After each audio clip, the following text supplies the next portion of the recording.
வணக்கம் மக்களே, எல்லாரும் எப்படி இருக்கீங்க? நீங்களாம் நல்லா இருக்கீங்க நம்புறேன். நாங்களும் நல்லா இருக்கோம்.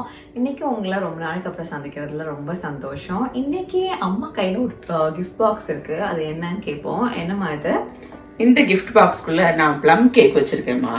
என்னோட ஃப்ரெண்டு ஒருத்தவங்களுக்கு சீசனல் இதுக்காக சீசன்ல வந்து ப்ளம் கேக் என்ஜாய் பண்ணுவாங்க இல்லையா, அதுக்காக பண்ணி எடுத்துட்டு போறேன்.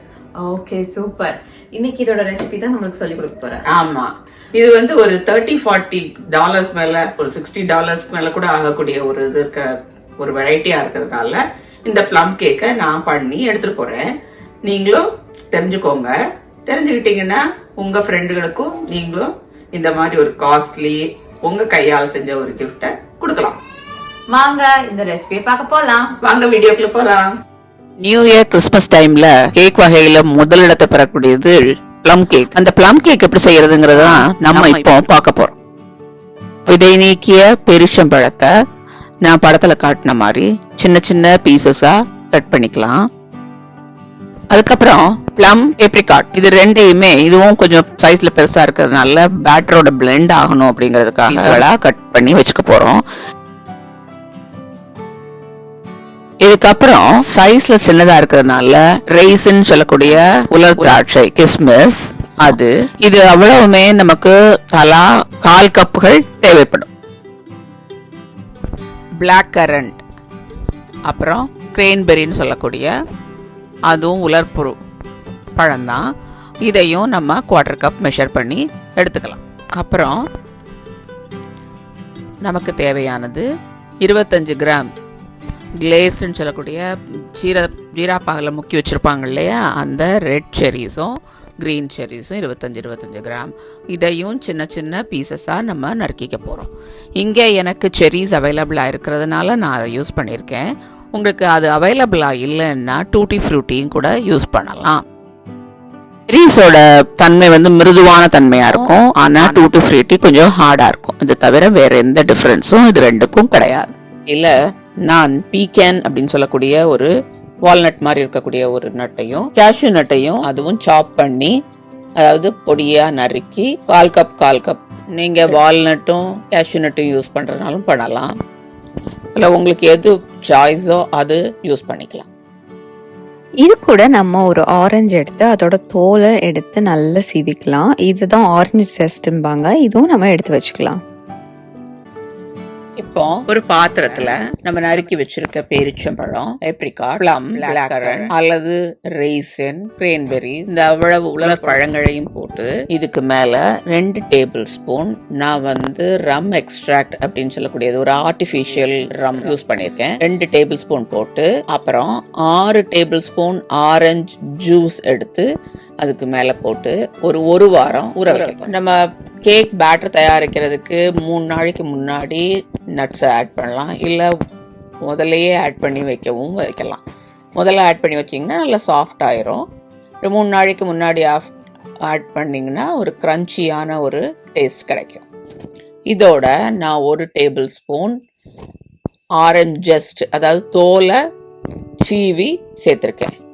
இதுக்கு எப்படியும் சேர்க்கலாம், இல்லாட்டி ஆரஞ்சு மலாட் அப்படின்னு சொல்லக்கூடிய அந்த ஜெல்லி மாதிரி இருக்குமே அதையும் சேர்க்கலாம். நான் ஆல்கஹாலிக் வெர்ஷன் வேணும் அப்படின்னு சொல்கிறவங்க, மதுபானங்கள் அந்த மாதிரி உள்ள ஐட்டங்கள் வர வேண்டாம் அப்படின்னு எங்களோட கேக்கில் அப்படின்னு நினைக்கிறவங்க வெறும் ஆரஞ்சு ஜூஸும் அல்லது பைனாப்பிள் ஜூஸும் யூஸ் பண்ணிங்கன்னா உங்களுக்கு அதே ஃப்ளேவரும் டெக்ஸ்டரும் கிடைக்கும். இது கூடவே நம்ம நட்ஸும் டூட்டி ஃப்ரூட்டி இல்லாட்டி செர்ரிஸ் நம்ம வச்சுருக்கோம் இல்லையா, அதை நம்ம சேர்த்துக்கலாம்.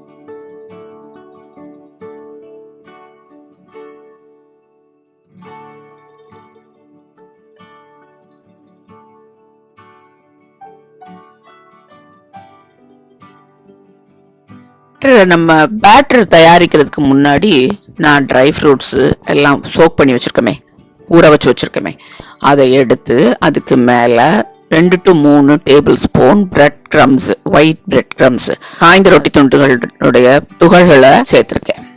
எங்கள் வீட்டில் பிரெட் க்ரம்ஸ் எல்லாம் இல்லைங்க, என்ன பண்ணுறது அப்படின்னு யோசிக்காதீங்க.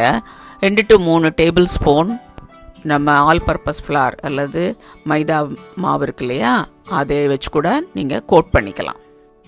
அந்த ட்ரை ஃப்ரூட்ஸ் எல்லாத்துலேயும் படுற மாதிரி தூவி வச்சுக்கோங்க.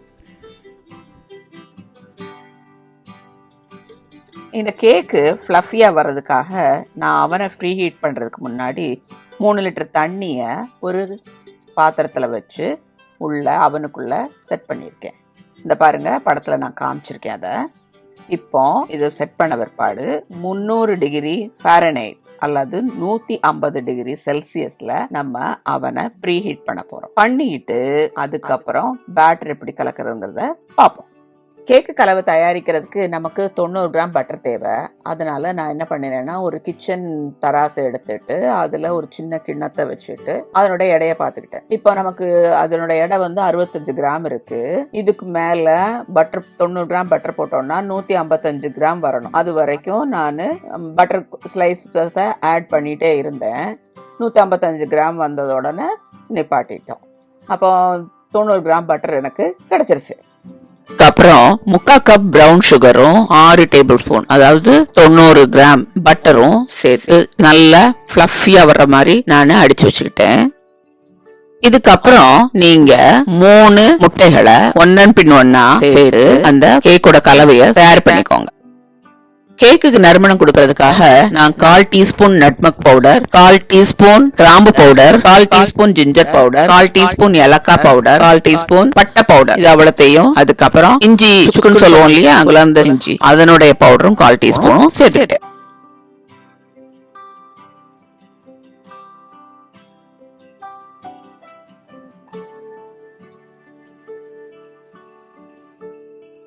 மொலாசஸ் அப்படிங்கிறது கருப்பஞ்சாறு, நல்ல திக்கான கருப்பஞ்சாறு, அது 1 டேபிள் ஸ்பூன் சேர்க்கலாம். அல்லது ஜாம், என்ன ஜாம் இருக்கோ, கிரேப்போ அல்லது உங்களுக்கு பிளாக் கரண்டோ, அந்த மாதிரி கொஞ்சம் கருப்பு கலர்ல இருக்கக்கூடிய ஜாம் சேர்த்தீங்கன்னா கலர் நல்லா தூக்கி காட்டும். நாங்க எக்கு சாப்பிட மாட்டோம் அப்படின்னு சொல்றவங்க கவலைப்பட வேண்டாம். நீங்க 3/4 கப் தயிர், கெட்டி தயிரை சேர்த்துக்கிட்டீங்கன்னா உங்களுக்கு அந்த எக்கு சேர்த்த அந்த அதே டெக்ஸ்டர்.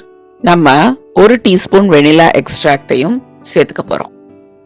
இறுதியா மைதா மாவு கோட் பண்ணி எல்லா உலர்ந்த பொருள், திராட்சை எல்லாத்தையும் வச்சிருக்கோம் இல்லையா, பழங்களை ஊற வச்சிருக்கோம் இல்லையா, அந்த பழங்களையும் நம்ம இந்த பேட்டர்ல சேர்த்துக்க போறோம். நம்ம பேட்டர் ரெடி ஆயிடுச்சு. இனி எப்படி இந்த மோல்டில் செட் பண்ணுறதுங்கிறது பார்க்கலாம்.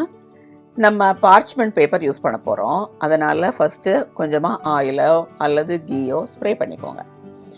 அதுக்கப்புறம் இந்த பார்ச்மெண்ட் பேப்பரை பாட்டத்துக்கு ரவுண்டாக கட் பண்ணிவிட்டு செட் பண்ணிக்கோங்க. சைடுக்கு ஸ்ட்ரிப்ஸு யூஸ் பண்ணிக்கிட்டீங்கன்னா, அதாவது நாடா மாதிரி யூஸ் பண்ணிங்கன்னா உங்களுக்கு சைடும் கவர் ஆயிரும். அதுக்கப்புறம் பேட்டரை எடுத்து ஒரு கரண்டியால் எடுத்து கூட நீங்கள் போடலாம். இல்லை உங்களுக்கு வசதினா அப்படியே இந்த மோல்டுக்குள்ளே ரம்புற மாதிரி பண்ணிக்கோங்க, அரேஞ்ச் பண்ணிக்கோங்க. அதுக்கப்புறம் அந்த பேட்டரை நடுவில் ஒரு சின்ன குழி வர்ற மாதிரி பண்ணிக்கோங்க. அப்போ தான் இட்லி உப்பி நடுவில் வரும் இல்லையா, அந்த மாதிரிக்கு கேக் வராமல் இருக்கும்.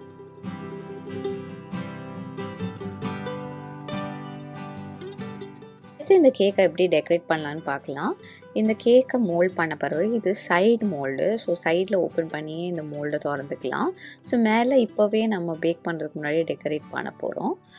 மேலே நம்ம முதல்ல பீக்கன்ஸ்ன்னு நட்ஸ் இருக்கு இல்லையா, அந்த பீக்கன் நட்ஸை வச்சுட்டு அதுக்கு நடுவில் செரிஸ் கொஞ்சம் கலர்ஃபுல்லாக காமிக்கிறதுக்கு ரெட் அண்ட் க்ரீன் கலரில் இருக்க செரிஸை நம்ம வைக்கிறோம்.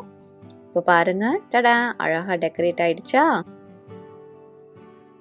இப்போ நம்ம கேக் பேர்ன் ஆகாமல், ஏன்னா இது நம்ம இப்போ 1 மணி நேரத்துக்கு மேலேயே பேக் பண்ண போகிறோம். அதனால நமக்கு இது கவர் பண்ண வேண்டியது ரொம்ப ரொம்ப முக்கியமானது.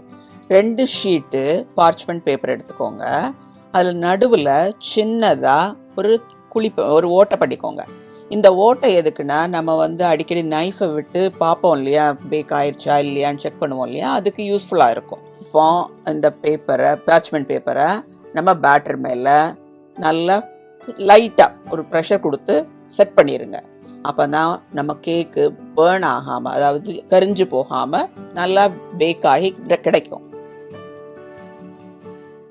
இந்த மாதிரி கவர் பண்ணுறதுக்கு நமக்கு பார்ச்மெண்ட் பேப்பர் மட்டும்தான் யூஸ் பண்ணணும்னு கிடையாது. நம்ம aluminium foil, heavy duty foil, கொஞ்சம் திக்கான ஃபாயில் இருந்ததுனாலும் யூஸ் பண்ணுவோம். சுமார் 1 மணி நேரம் நம்ம கேக்கு பேக் பண்ணியாச்சு. இப்போ நமக்கு நல்ல பேக்கான கேக்கு கிடச்சிருச்சு. ஒரு நைஃபை வச்சு நான் பீப் ஹோல் வழியாக இன்சர்ட் பண்ணி பார்க்கும்போது நல்லா வெந்திருக்கு.